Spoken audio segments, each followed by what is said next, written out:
Que la grâce et la paix vous soient données de la part de Dieu notre Père en notre Seigneur Jésus-Christ. Nous bénissons Dieu pour cette nouvelle audio. L'origine des dénominations. Alors, bien aimés dans le Seigneur, nous voulons aujourd'hui encore parler du système religieux. Nous voulons encore parler de l'Église et donner encore des explications supplémentaires afin que les élus du Seigneur, les enfants de Dieu, les brebis du Seigneur entendent la voix du divin Maître et que leurs yeux s'ouvrent davantage sur les Saintes Écritures, sur la parole de Dieu. Alors, nous voulons parler, bien aimés dans le Seigneur, des dénominations. Pourquoi citer un nom? Pourquoi donner un nom à une assemblée négatif? Pourquoi donner un nom à une assemblée contraire à la parole de Dieu, aux Saintes Écritures? Alors, nous voulons, bien aimés dans le Seigneur, aujourd'hui, lire les Écritures. Nous sommes dans Genèse, chapitre 11, le verset 1. Toute la terre avait une seule langue et les mêmes mots. Comme ils étaient partis de l'Orient, ils trouvèrent une plaine au pays de Shinéar. Et ils habitèrent, ils se dirent l'un à l'autre, allons, faisons-nous des briques et cuisons-le au feu. Ils et la brique leur servirent de pierre et le bitume leur servirent de ciment. Ils dirent encore, allons, bâtissons-nous une ville et une tour dont le sommet touche au ciel et faisons-nous allons, afin que nous ne soyons pas dispersés sur la surface de toute la terre. L'Éternel descendit pour voir la ville et la tour que bâtissaient les fils des hommes. Et l'Éternel dit, voici, ils forment un seul peuple et ont tous une même langue. Et c'est là ce qu'ils ont entrepris. Maintenant, rien ne les empêcherait de faire tout ce qu'ils auraient projeté. Allons, descendons, et là, confondons leur langage, afin qu'ils n'entendent plus la langue les uns des autres. Et l'Éternel les dispersa loin de la surface de toute la terre, et ils cessèrent de bâtir la ville. C'est pourquoi on appela du nom de Babel, car c'est là que l'Éternel confondit le langage de toute la terre, et c'est là que l'Éternel les dispersa sur la surface de toute la terre. Donc, bien aimé dans le Seigneur, au verset 4, on nous donne une information très importante. Et c'est aussi la pensée de beaucoup de dénominations. On nous dit, ils dirent encore, allons, bâtissons-nous une ville et une tour dont le sommet touche au ciel et faisons-nous un nom. Donc, on voit ici en Genèse chapitre 11 qu'ils avaient la pensée de bâtir une ville, de rester géographiquement dans un même lieu, de ne pas se disperser. Et surtout, ils voulaient se bâtir une tour qui touche le ciel. Donc, c'est la pensée de s'élever, la pensée d'atteindre Dieu, mais sans Dieu. Et surtout, ils dirent, faisons-nous un nom. Et la pensée de faire un nom est une capacité qui a été donnée à l'homme dans la Genèse, de donner des noms aux animaux, et qui va être ici par la suite pervertie. Et ici, ils vont vouloir donner un nom, dans Genèse 11, à cette tour qui toucherait le ciel. Et c'est la pensée de beaucoup de dénominations. Vous verrez que dans beaucoup de dénominations, lorsque ces églises vont évangéliser, ils ne vont pas évangéliser pour rompre le royaume des cieux. Ils ne vont pas évangéliser pour présenter Jésus de Nazareth, mais ils vont évangéliser avec des tracts en présentant leur bâtiment, leur dénomination, qui est associée à un nom. Et ils défendent, et ils font l'apologie, et ils brandissent le standard et l'effigie de leur église. Et forcément, quand on donne un nom à une assemblée, automatiquement, le bâtiment devient l'église. Consciemment ou inconsciemment, on associe le bâtiment à l'église. Et vous verrez par la suite que tout cela, voile véritablement la pensée de l'église selon Christ. Voyez-vous, bien aimés dans le Seigneur, et au verset 9, on nous dit, c'est pourquoi on appela du nom de Babel, car c'est là que l'Éternel confondit le langage. Et alors, qu'est-ce que Babel veut dire en hébreu? Babel ou Babylone, en fait, veut tout simplement désigner confusion par le mélange. Confusion par le mélange. Voilà ce que Babel veut en fait désigner. Confusion par le mélange. Donc, bien aimé dans le Seigneur, on est en train tout simplement de poser nos pions et vous allez voir par la suite là où nous voulons amener. Là où je veux vous amener, du moins là où l'Esprit veut nous amener, parce que moi-même je n'ai pas préparé spécialement ce message. Donc nous allons voir là où l'Esprit veut nous amener, nous conduire. Mais nous sommes tout simplement en train de poser en fait ici nos pions. Donc voyez-vous bien aimé dans le Seigneur comment c'est terrible. La pensée ici de rester dans un endroit et d'avoir en fait de faire une tour qui toucherait le ciel. C'est aussi la pensée de beaucoup de pasteurs. C'est d'avoir la plus grande église de France. Voyez-vous bien aimé dans le Seigneur, c'est la pensée de Babylone. C'est la pensée en fait de Babylone. Donc Nimrod qui était empereur, hein, voilà, voyez-vous bien aimé dans le Seigneur, eh bien c'est cette pensée-là d'avoir la plus grande église de France. Donc c'est pour ça, bien aimé dans le Seigneur, qu'on va vous taxer eh bien, des impôts qu'on appelle la dîme, avec le 1/10, où il y aura l'offrande du prophète, offrande d'action de grâce, dîme, toutes ces choses où l'évangile ne sera centralisé exclusivement que sur l'argent, dans le but que l'église soit en fait en travaux pour pouvoir grandir, grandir, grandir et grandir. Et on va marbrer ces pierres mortes.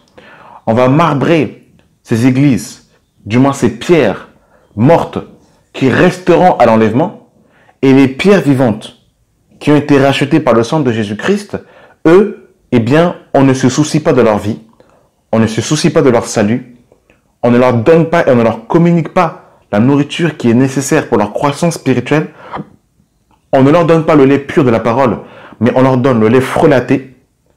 Et ces pierres vivantes qui doivent se préparer au retour de Jésus, qui doivent être prêtes pour rencontrer l'époux, eh bien, ils sont mis de côté et on va mettre plus d'importance aux pierres mortes.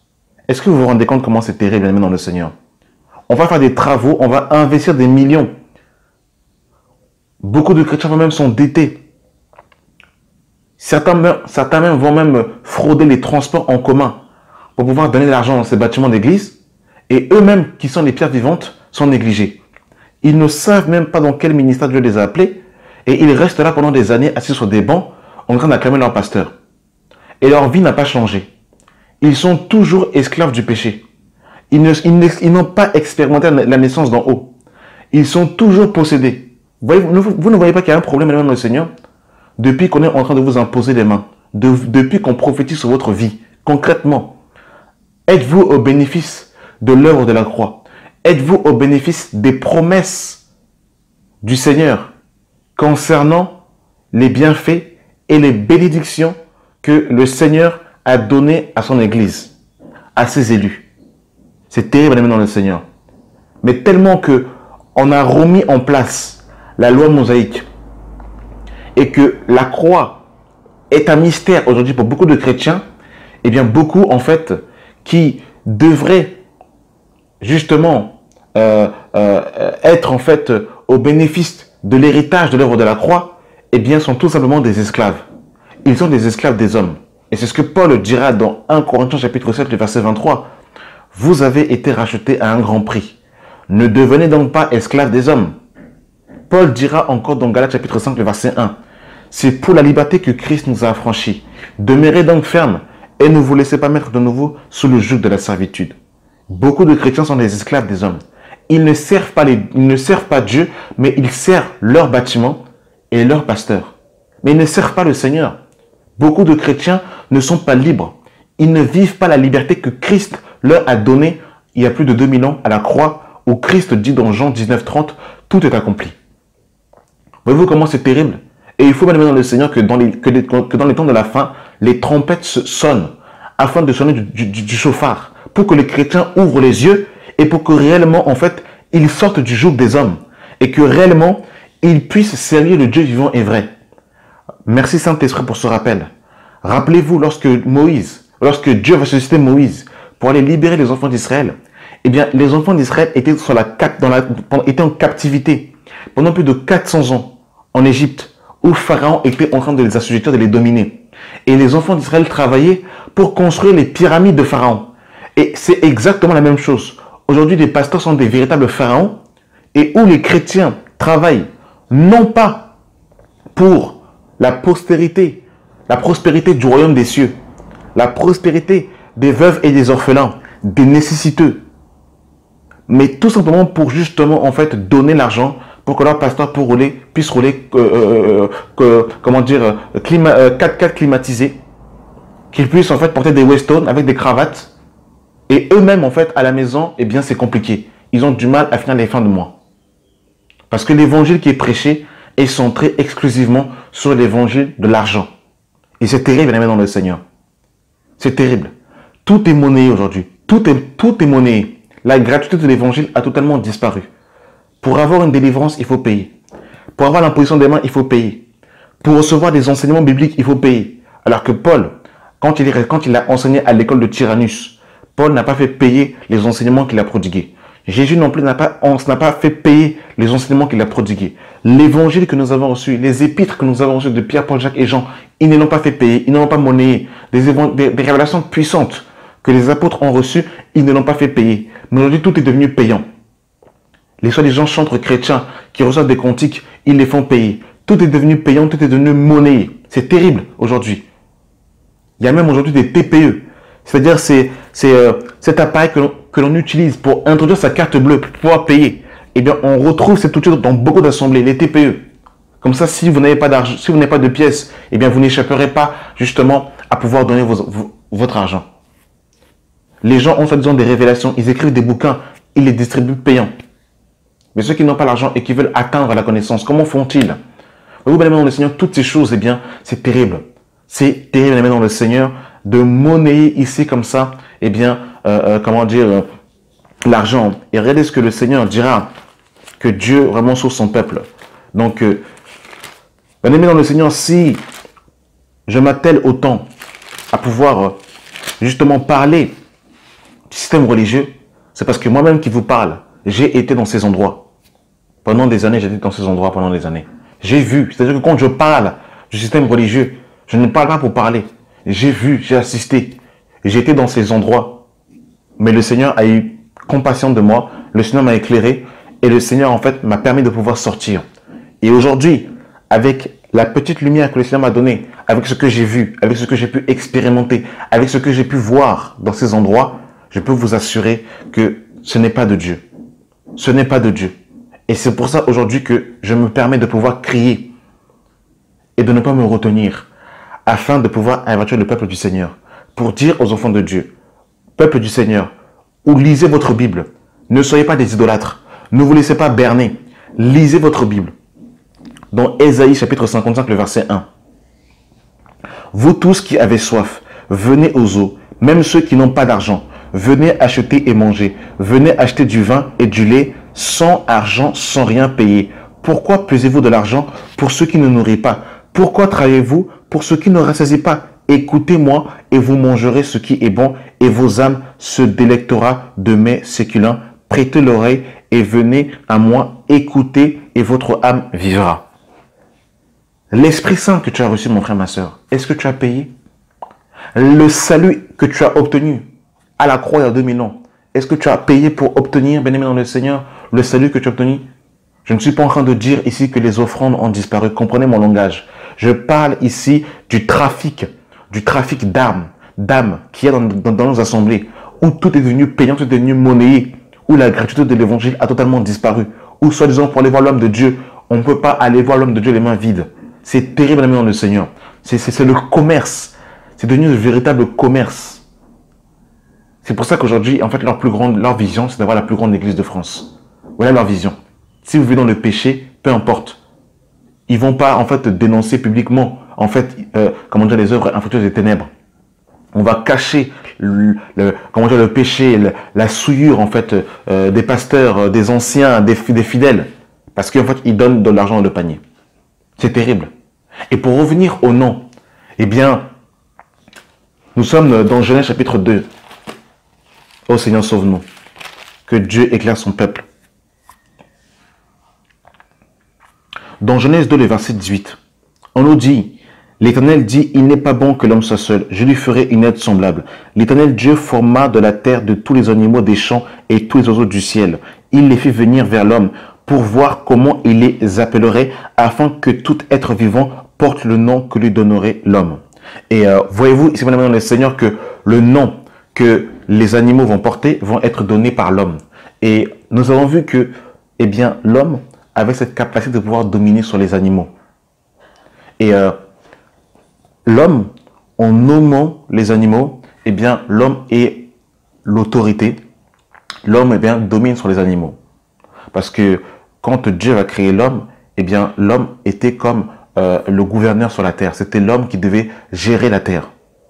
Et il en est de même par la suite. Lorsque Dieu va faire tomber Adam dans un sommeil profond et qu'il va faire sortir Ève, eh bien, c'est Adam qui va nommer sa femme, qui va nommer Ève. Parce que Adam était l'autorité de sa femme. Il en est de même pour les animaux, pour les enfants, pardon. Lorsque des parents mettent au monde un enfant, eh bien, ils donnent un nom à leurs enfants parce que les parents sont les autorités. Et vous comprenez, bien aimé dans le Seigneur, par cela que lorsqu'un homme donne un nom, c'est lui qui est l'autorité. C'est lui qui est le chef, en quelque sorte. Eh bien, il en est de même pour nos dénominations aujourd'hui. Lorsqu'un homme donne un nom à une dénomination, c'est lui qui est le chef. C'est lui qui est le visionnaire. C'est lui qui est l'autorité. Ce n'est plus Christ. C'est tout qui passe par lui. C'est-à-dire en fait qu'on ne se réfugie plus sous l'ombre du Très-Haut, dans la parole de Dieu, dans les Saintes Écritures, mais dans les paroles de l'homme de Dieu. Et c'est la parole de l'homme de Dieu qui prédomine sur la parole de Dieu, sur les Saintes Écritures. Et c'est lui qui est le chef. C'est lui qui est l'autorité. Et quand nous voyons les Écritures, aucun apôtre n'a donné un nom aux églises. Mais les églises étaient locales. Et c'est pour ça que vous allez comprendre par la suite que, au-delà de donner un nom, au-delà de la dénomination, vous comprendrez pourquoi donner un nom, eh bien, crée en fait des divisions, crée la confusion, littéralement Babylone, et les chrétiens ne savent plus où, justement, ils doivent se rassembler. Je vais lire un passage dans Apocalypse, chapitre 1.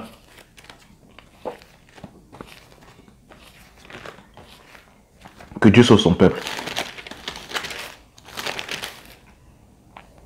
Apocalypse 1.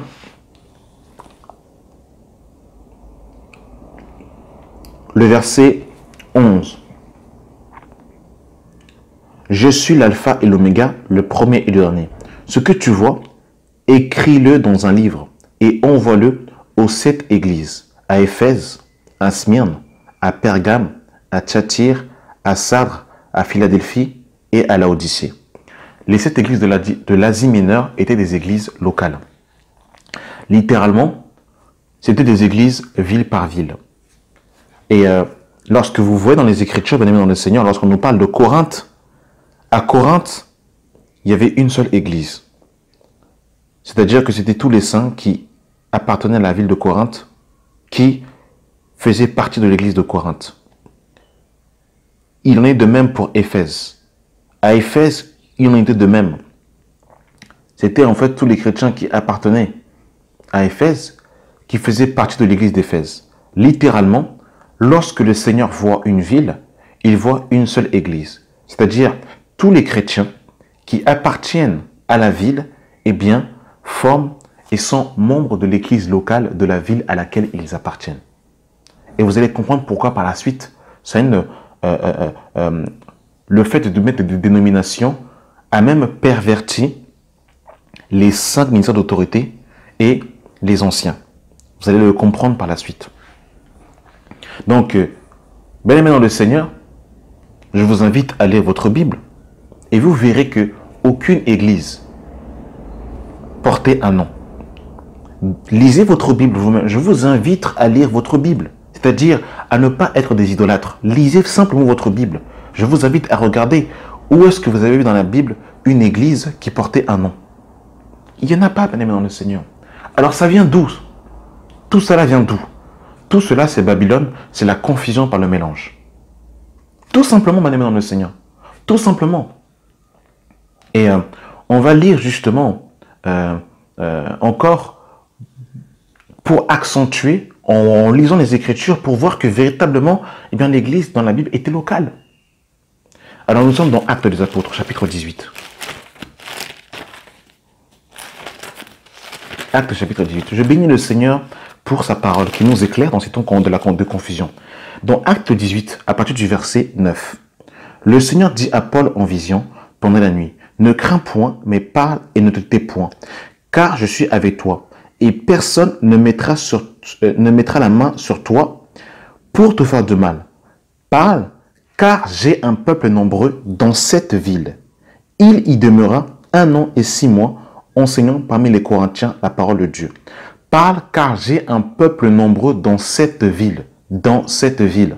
Donc, voyez-vous, bien aimé dans le Seigneur, parle, car j'ai un peuple nombreux dans cette ville. Donc, dans la pensée du Seigneur, à Corinthe, il y avait une seule église.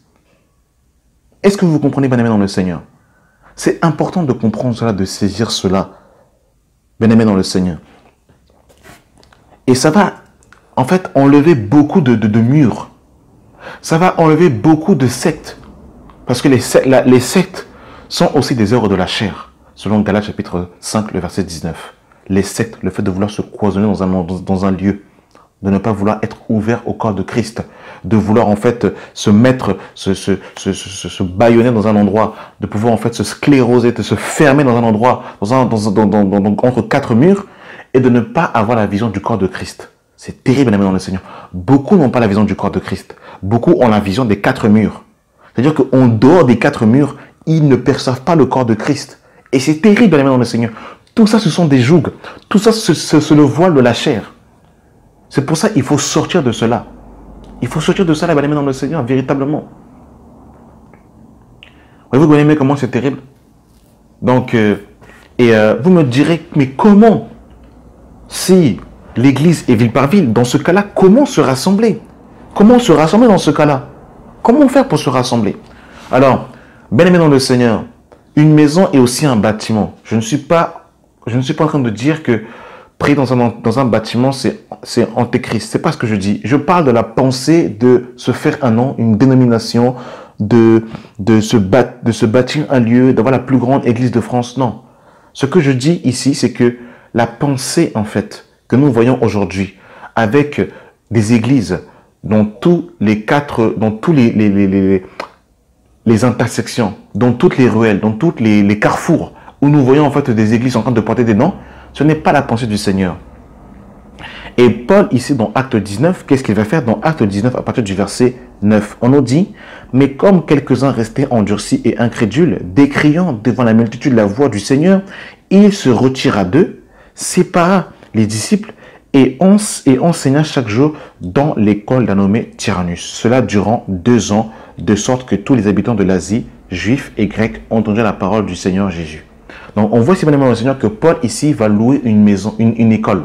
Et dans une école, ici, pendant 2 ans, il va enseigner la parole de Dieu. Une école et un bâtiment.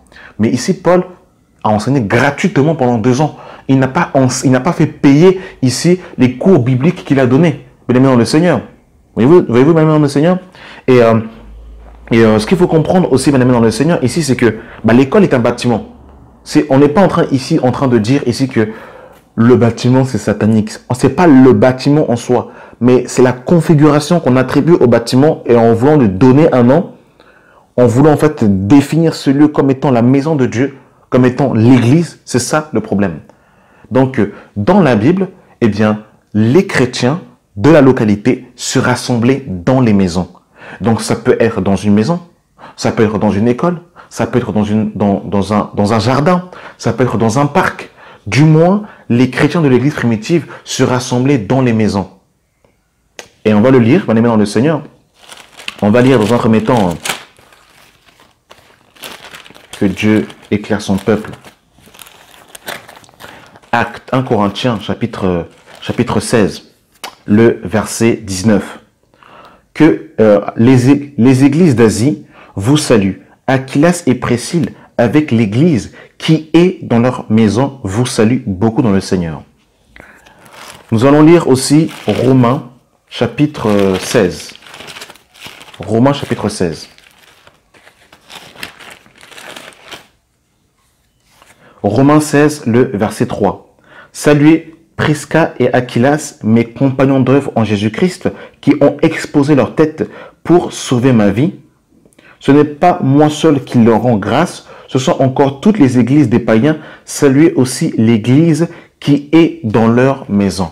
Donc on voit que ce n'était pas des églises de maison, mais c'est l'église qui est dans la maison, parce que ce sont les chrétiens qui sont les pierres vivantes qui forment la maison de Dieu en esprit.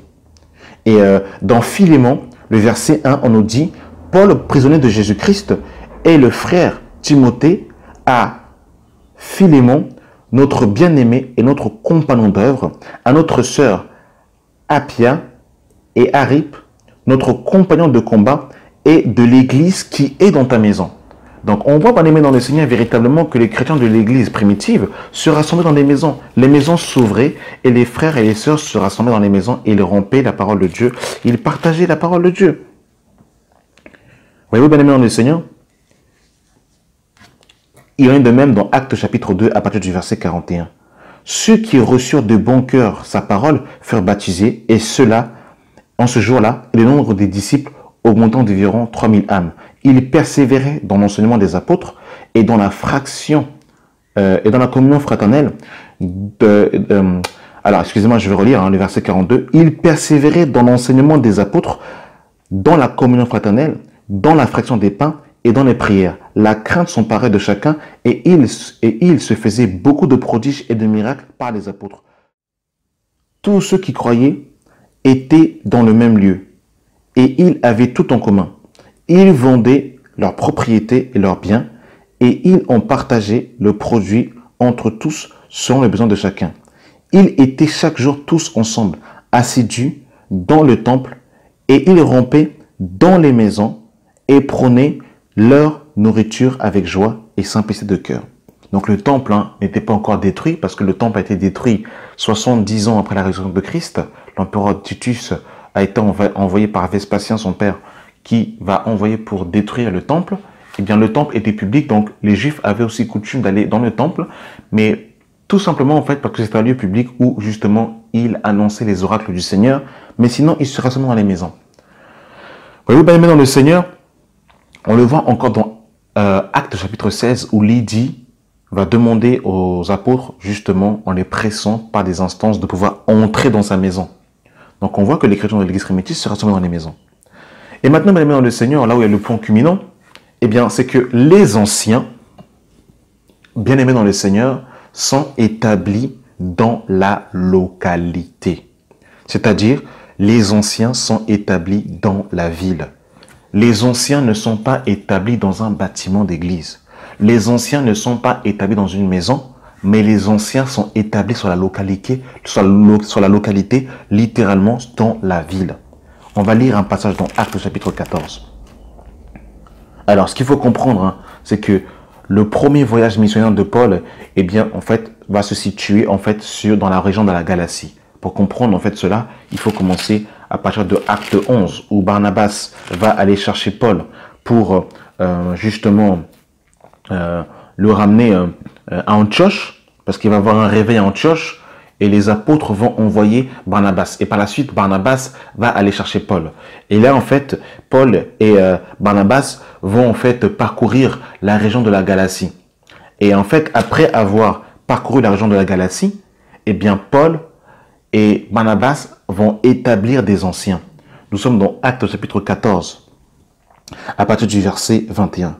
Quand ils eurent évangélisé cette ville, donc on voit encore la pensée de la ville, et fait un certain nombre de disciples, ils retournèrent à Lystre, à Icône et à Antioche, fortifiant l'esprit des disciples, les exhortant à persévérer dans la foi et disant que c'est par beaucoup de tribulations qu'il nous faut entrer dans le royaume de Dieu. Ils firent nommer des anciens dans chaque église.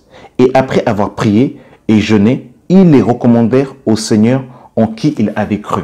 Donc on voit ici que les anciens on peut en fait nommer des anciens, contrairement aux 5 ministères d'autorité, qui sont des dons que Christ lui-même a fait et en fait dont il s'est choisi des hommes dès la fondation du monde. De la même manière qu'il avait choisi Jérémie, dans Jérémie où il dira « Avant que tu fus dans le sang de ta mère, je te connaissais, je t'avais établi prophète des nations ». On le voit encore dans Actes chapitre 1 à partir du verset 13 où Paul avait été mis à part dès le sang de sa mère par le Seigneur. Donc les 5 ministères d'autorité, apôtres, prophètes, docteurs, évangélistes, pasteurs, ces 5 ministères sont des ministères en fait qui dépendent de la souveraineté de Dieu. C'est-à-dire que je ne peux pas me lever aujourd'hui un matin et dire que je suis pasteur en voulant m'introduire pasteur si je n'ai reçu cet appel du Seigneur. Par contre, les anciens, eux, eh bien, peuvent aspirer à la charge de l'anciennat. Et pour cela, nous sommes dans 1 Timothée chapitre 3. Dans 1 Timothée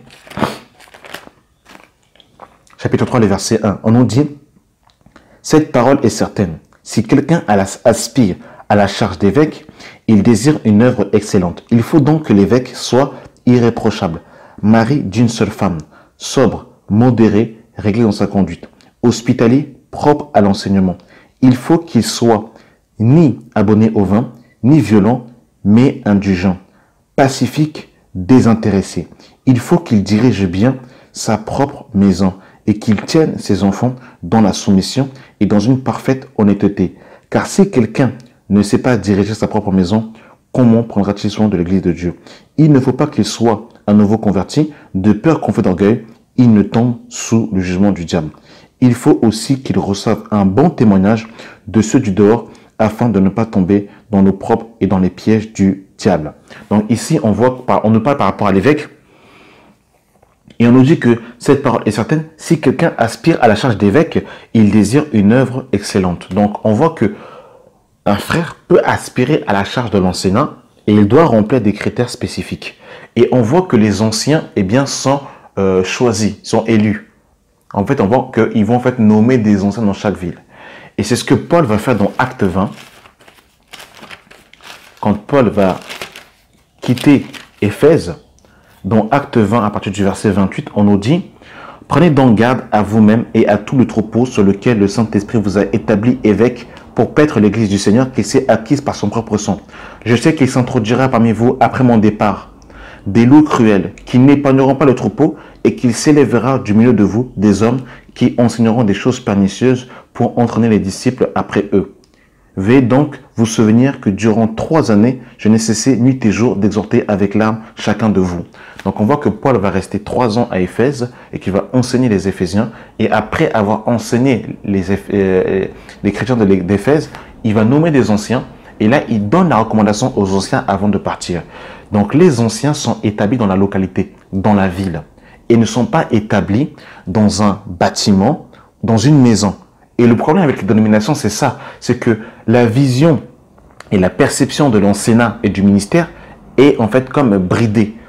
Pourquoi les brider? Parce que en fait, dans la pensée du chrétien, eh bien, l'église est assignée à un bâtiment, à une dénomination. Donc du coup, celui qui est par exemple ancien sera ancien dans son bâtiment d'église et non pas dans la localité.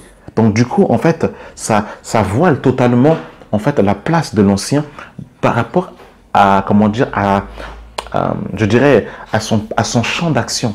Son champ d'action est comme bridé parce que la perception de l'église selon le Seigneur est comme voilà, voilée. Voyez-vous bien le Seigneur? Or que les ministres, eux, eh bien, sont établis sur tout le corps de Christ. Et c'est pour ça que l'on voit que les anciens et les ministres travaillent étroitement ensemble. C'est-à-dire que les ministres arrivent dans une ville, ils font l'œuvre, ils enseignent les âmes. Après avoir fait un certain nombre de disciples, ils établissent des anciens et ils partent. Parce que les ministres sont appelés à bouger dans le corps de Christ. Et les anciens, eux, restent dans la localité afin de pouvoir faire un travail de surveillance, de veiller sur le troupeau du Seigneur, d'enseigner la parole de Dieu et de veiller aussi au bon fonctionnement de l'assemblée. Vous voyez dans le Seigneur? Donc, c'est pour ça que la perception de la dénomination a même aussi une conséquence par rapport aussi, eh bien, aux anciens et aussi aux ministres. Vous verrez par exemple qu'un pasteur d'une dénomination eh bien, sera ministre dans sa dénomination, dans son bâtiment d'église. Voyez-vous, il ne sera pas ministre sur le corps de Christ, ou du moins son champ d'action sera très limité.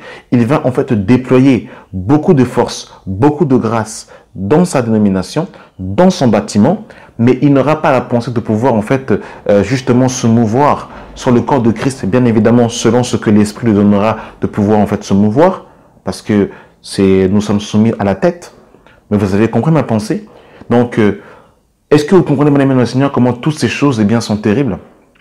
Donc, voilà, bien aimé dans le Seigneur, ce que j'ai voulu encore vous partager, encore par rapport à la dénomination, par rapport encore à une ruse encore aujourd'hui du malin. Donc, c'est pour ça, véritablement, bien aimé dans le Seigneur, revenons à la parole, revenons au fondement apostolique, revenons au fondement des apôtres et des prophètes, Jésus-Christ étant lui-même la pierre angulaire. Donc voilà, merci d'avoir pris le temps d'écouter cet audio. Que la grâce, la paix vous soit donnée de la part de Dieu notre Père en Jésus-Christ. Amen.